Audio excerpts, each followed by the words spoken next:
Salut à tous, j'espère que vous allez bien. Aujourd'hui, on se retrouve pour parler santé. On va parler prise de sang aujourd'hui. J'ai évoqué ce sujet brièvement la dernière fois lors de l'une de mes dernières vidéos et vous avez été relativement nombreux à être curieux sur ce sujet. Donc aujourd'hui, on va parler prise de sang. Mais avant toute chose, je précise que je ne suis pas médecin. Je vais juste vous faire part de mon expérience en tant qu'athlète et en tant que coach préparateur. Donc pour présenter cette vidéo, je vais distinguer trois grandes familles dans la prise de sang. Je vais distinguer la santé générale, ensuite je vais distinguer le métabolisme et pour finir, ce que vous attendez tous, les hormones. Sans plus attendre, on commence avec le premier thème, c'est parti. Donc là les gars, je vais garder mon téléphone à la main parce que je vais analyser ma propre prise de sang. Donc voilà, et on vous mettra tout ça à l'écran au montage pour que ce soit un peu plus parlant pour vous. On va commencer avec le premier sujet du coup, avec tout ce qui est sang et inflammation. Donc là-dedans, ça va regrouper le NFS, la ferritine et le LDH. À quoi ça sert? Ça sert tout simplement à voir si le sang va bien et si vous n'avez pas d'inflammation. Comme vous le savez, je ne suis pas naturel, donc quand vous n'êtes pas naturel, votre sang peut être relativement épais. Vos hématocrites et votre hémoglobine peuvent monter à la suite de la prise de produits exogènes. Donc là, les gars, comme vous pouvez le voir sur mon hémogramme, mon hémoglobine et mes hématocrites sont parfaitement dans la norme, donc c'est parfaitement géré. Il se peut que ces taux soient à la hausse, du coup, comme je l'ai dit précédemment avec la prise de produits. Pour ce faire, il y a différentes techniques pour baisser ces taux sur votre prise de sang. Vous pouvez tout simplement prendre du nattokinase. Si ce n'est pas suffisant, vous pouvez tester l'aspirine Protect. Donc là, vous voyez aussi, mes taux de fer ne sont pas exceptionnellement hauts. Je suis à 86. Voilà, la norme est entre 30 et 400. Donc voilà, peut-être une petite supplémentation en fer est peut-être à envisager. Mais encore une fois, mes taux d'hématocrite et d'hémoglobine sont bons. Et si vous vous complémentez en fer, ça va augmenter vos taux d'hématocrite et d'hémoglobine et j'ai pas envie qu'elles augmentent trop.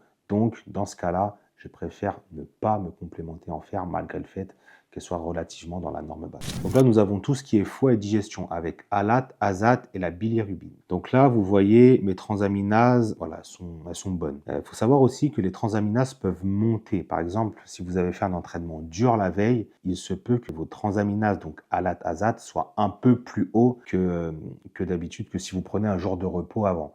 Donc là, on peut voir que mes alate, azate, voilà, il faut être en dessous de 40 pour les azates et en dessous de 41 pour les alates. Mes alates sont un tout petit peu plus haut, mais franchement, rien de très alarmant. Et ma bilirubine, comme vous le voyez, il faut être inférieur à 12, donc je suis à 3,8. Donc tout ce qui est foie et digestion, je suis vraiment au top sur ça. Si ces marqueurs sont un peu hauts chez vous, n'hésitez pas à vous supplémenter en TODK, en NAC et en desmodium également pour faire baisser un peu vos taux.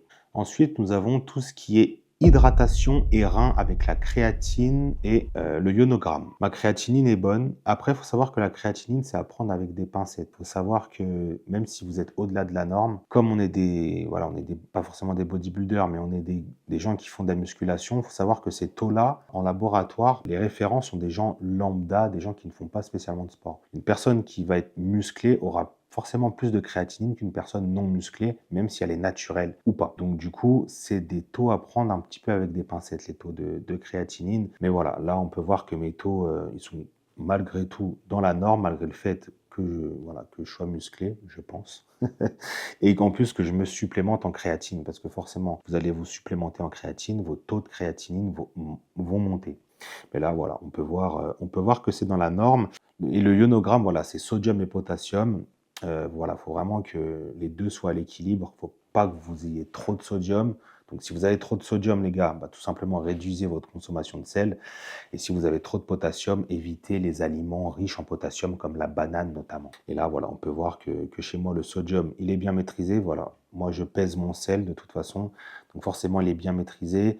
Et le potassium, pareil, il est totalement dans la norme. Donc sur ça, voilà, on est bon aussi. Là, ensuite, nous avons tout ce qui est lipides sanguins. Donc tout ce qui est cholestérol, bon cholestérol HDL, mauvais cholestérol LDL et les triglycérides. Ça, voilà, forcément, quand vous êtes sous chimie, votre taux HDL, donc votre bon cholestérol, va diminuer avec la chimie et le LDL va monter. Là, comme vous pouvez le voir chez moi, voilà, forcément, mon HDL, comme je l'ai dit, il est un peu bas. Mais mon cholestérol total, donc l'ensemble, l'équilibre entre le bon et le mauvais cholestérol, donc l'équilibre entre le HDL et le LDL, donc le cholestérol total, c'est dans la norme. Donc on est bon. Et les triglycérides aussi, c'est ultra important à prendre en considération. Et pareil, je suis dans la norme. Donc encore une fois, après moi, il faut savoir que mes taux sont quand même sont bons, malgré le fait que je sois en préparation. Parce que voilà, je me complémente toute l'année avec des compléments santé dont on vous présentera dans une autre vidéo qu'on tournera un autre jour. Donc voilà, le cholestérol total est bon, les triglycérides sont bons, donc tout ce qui est niveau cardiaque, on est bon. Après, les prises de sang, c'est une chose, les gars, mais n'hésitez pas, une fois par an, à aller faire un check-up au cardiologue, pareil, aller faire des IRM de votre foie, de votre pancréas, de vos reins. Une fois par an, moi, c'est ce que je fais. Moi, comme j'ai dit dans une vidéo précédente, je fais une prise de sang complète comme celle-ci une fois par mois et je fais une petite prise de sang toutes les 2 semaines. Et une fois par an, voilà, je vais chez le cardiologue, une fois par an, je fais des IRM. Il faut vraiment que vous soyez le plus sérieux possible, voilà, dans votre prise d'hormones si vous en prenez. Et même si vous en prenez pas, pensez quand même de temps à autre à checker vos santé. C'est quand même important, les gars. Donc là, les gars, nous arrivons dans la deuxième grande rubrique de notre prise de sang, tout ce qui est métabolisme, énergie, vitamines et minéraux. Donc on va commencer par tout ce qui est glycémie et du coup, votre sensibilité à l'insuline. Donc là, comme vous pouvez le voir, ma glycémie à jeun est très bonne, 0,85, parfaitement dans la norme. Quand vous êtes au-dessus de 0,95, voilà, vous commencez à être un peu résistant à l'insuline parce qu'il faut savoir que plus votre glycémie est basse, plus vous allez être sensible à l'insuline. Plus vous êtes sensible à l'insuline, mieux votre corps va gérer vos glucides en source d'énergie. Vous allez moins les stocker sous forme de gras. Donc, pour baisser votre glycémie, les gars, n'hésitez pas à vous complémenter en berbérine et en chrome notamment. Il faut savoir, les gars, quand on est en prise de masse, votre glycémie sera de nature plus haute qu'en sèche. Pourquoi? Parce qu'en prise de masse, on va consommer plus de glucides. Donc, plus de glucides égale votre glycémie qui va forcément monter. Qu'est-ce qui se passe dans votre corps quand vous consommez des glucides? Vous allez avoir ce qu'on appelle un fameux pic de glycémie. Et pour faire baisser ce pic de glycémie, votre corps va sécréter et libérer de l'insuline via le pancréas. Donc forcément, plus vous consommez de glucides, plus votre glycémie sera haute et plus votre corps devra libérer de l'insuline pour faire baisser ce taux de glycémie. Et vous verrez qu'en sèche, et c'est pour ça que les gars qui sont en sèche et qu'après leur compétition ou après leur sèche, vous voyez, ils reprennent du poids et ils deviennent énormes et ils restent secs, c'est parce que leur sensibilité à l'insuline est exceptionnelle, parce que forcément, durant leur sèche, leur glycémie, elle était au top, leur sensibilité à l'insuline est donc au top, et donc forcément, les glucides sont utilisés de manière optimale par le corps. Ensuite, on va continuer, les gars, avec l'hormone du stress, donc le cortisol. Plus votre cortisol est haut, plus votre corps est stressé, et du coup, moins il va progresser. Donc voilà, il faut vraiment faire en sorte que le cortisol soit le plus bas possible, ou en tout cas qu'il reste dans la norme. Et pour vous aider à ça, vous pouvez vous complémenter dans tout ce qui est complément détente, tout ce qui est ashwagandha, magnésium bisglycinate, tout ce genre de petits compléments qui va vous aider à vous relaxer. Et là, comme on peut le voir chez moi, le cortisol, il est pile poil dans la norme. Donc voilà. Et il faut savoir, les gars, que plus votre cortisol est haut et plus vous allez cataboliser. Donc, et encore plus pour les gens qui sont naturels. Donc vraiment, faites en sorte que votre cortisol, voilà, il reste dans la norme. Et ça veut dire quoi, cataboliser? Ça veut dire que vous allez perdre un peu de muscle. Du coup, si vous êtes en sèche, plus ou moins, et si vous êtes en masse, vous allez avoir du mal à prendre du muscle, justement, parce que le catabolisme, c'est l'inverse de l'anabolisme. L'anabolisme égale prendre du muscle. Les gars, nous avons tout ce qui est vitamines et minéraux, donc vitamine D, vitamine B6, B9, B12, magnésium, zinc, sélénium. Voilà, tout ça, ça doit être dans la norme. N'hésitez pas à vous complémenter à l'année en vitamine D, en vitamine C, des complexes de vitamine B, en sélénium, en zinc, en magnésium. Voilà, ça, c'est des compléments que vous pouvez vraiment prendre toute l'année. N'hésitez pas, hein. On entend souvent dire qu'il faut faire des cures de magnésium et tout. Oubliez ça, prenez-en toute l'année. Il faut vraiment que ces taux, voilà, ils restent dans la norme et de manière optimale toute l'année pour que vous vous sentiez bien, pas fatigué, en forme, etc. Et ça va aider hein, aussi à votre construction musculaire. En fait, c'est vrai, c'est des petits trucs, mais c'est des petits trucs, comme on dit, 1 plus 1 égale 3, quoi. Donc, au final, un petit truc plus un petit truc, tout ça, ça va s'accumuler, et ça va vous aider à prendre du muscle. Donc, voilà, vitamines et minéraux, les gars. En plus, ça coûte vraiment que dalle, honnêtement. Donc, n'hésitez pas à rajouter ça dans vos stacks de compléments à prendre toute l'année. Et là, on arrive sur la troisième grande famille de la prise de sang, celle qui vous intéresse tous, je le sais très bien, mais je l'ai gardée à la fin pour le watch time. Et bah ouais. On va parler des hormones, les gars. Donc, dans les hormones, on va distinguer les hormones sexuelles. Donc, tout ce qui est testostérone, œstradiol, progestérone, prolactine. Et ensuite, les autres hormones. Donc, tout ce qui est, par exemple, thyroïde. Donc là, on va commencer avec les hormones sexuelles. Donc, la testostérone, les gars, forcément, c'est l'hormone mâle par excellence. Il faut savoir qu'il y a 3 types de testostérone dans le corps. Il y a la testostérone totale, la testostérone libre et la testostérone biodisponible. La testostérone totale n'est pas la testostérone la plus pertinente à regarder sur une prise de sang. Il faut vraiment regarder les testóstérones libres et biodisponibles. C'est vraiment les 2 testóstérones qui sont utilisés par le corps. Donc là, forcément, mes taux de testostérone, voilà, on va quand même vous les mettre à l'écran. Forcément, ils sont largement au-dessus de la norme. Et encore pas tant que ça parce que mon dosage n'est pas conséquent. On commence seulement la préparation, on commence voilà, petit à petit. Donc vous voyez que mes taux de testostérone, ils sont supraphysiologiques. Il faut savoir que quand vous êtes en TRT, donc en thérapie de remplacement de testostérone, vos taux doivent être dans les normes du labo. J'en entends souvent dire, moi je fais des TRT à 300 mg de testo semaine, 500 mg, plus des TRT les gars. Si vos taux de testostérone sont au-dessus de la norme, vous n'êtes plus en TRT. Et à 300, 500 semaines, vous n'êtes plus en TRT. Vous êtes en taux supraphysiologique. Un taux de TRT, c'est entre 125 et 175 mg de testostérone par jour. Donc tous ceux qui misent, je suis en TRT à 300. Il faut savoir que quand on prend des produits exogènes, toutes vos hormones sexuelles vont être déréglées. Donc votre testostérone sera déréglé, mais la prolactine et les œstrogènes seront également déréglés. Parce que la testostérone, ce que le corps ne va pas utiliser, va le convertir en œstrogène. L'œstrogène, c'est une des hormones femmes, mais les hommes, on a aussi de l'œstrogène, même si on est naturel. Il ne faut pas que vos taux d'œstrogène soient trop hauts, il ne faut pas qu'ils soient trop bas. Trop haut et trop bas, vous allez avoir les mêmes symptômes. Sauf que quand ils sont trop hauts, vous allez avoir la gynécomastie en plus. Mais ce qui est commun, l'œstrogène trop haut et l'œstrogène trop bas, c'est perte de libido, fatigue, manque de motivation et j'en passe. Il y a plein d'effets secondaires néfastes à avoir des œstrogènes trop hauts et trop bas. Il faut vraiment que ce soit dans la bonne range. Moi, selon mon expérience, la bonne range, c'est entre 30 et 50 picogrammes par ml. Et là, on voit que sur ma prise de sang, je suis pile poil dedans. Donc voilà, c'est bien géré. Et pareil, il ne faut pas se bourrer d'anti-œstrogènes à l'aveugle. Je vois trop de protocoles de certains coachs mettre à tout va de la Rimidex, de l'aromazin et encore pire du létrozole. Alors que les mecs, ils n'ont même pas la prise de sang de leur gars déjà pour commencer. Et voilà, le moins d'anti-œstrogènes vous pouvez prendre, le mieux c'est pour votre profil lipidique, les gars. Donc tout ce qui est anti-œstrogène va venir dégrader votre cholestérol, sachant qu'il est déjà dégradé par la prise de produits exogènes. Donc si vous pouvez limiter au maximum, c'est bien. Après voilà, vos œstrogènes sont trop hautes, vous n'allez pas avoir le choix, ou alors il y a d'autres moyens de faire baisser les œstrogènes comme prendre du primobolan ou du boldenone si vous êtes en cure. Mais voilà, le moins vous en prenez, le mieux c'est. Ensuite nous avons la prolactine. En fait, il faut savoir que les hommes et les femmes, on a les mêmes hormones dans le corps avec des taux différents. Les femmes produisent de la testostérone, même naturellement, mais 10 fois moins qu'un homme qui est naturel. Mais voilà, on a les mêmes hormones. Mais voilà, la prolactine, en général, elle explose chez les femmes enceintes qui allaitent. Et voilà, chez l'homme, la prolactine doit rester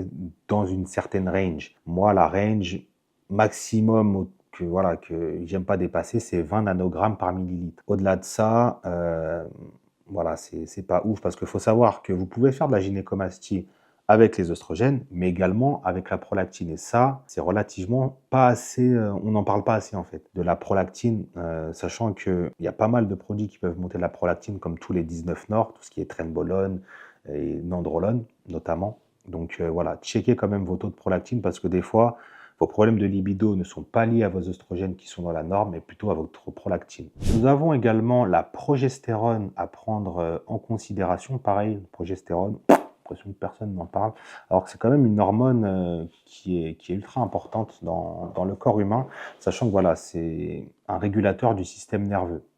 Donc tout ce qui est effet calmant, anti-stress.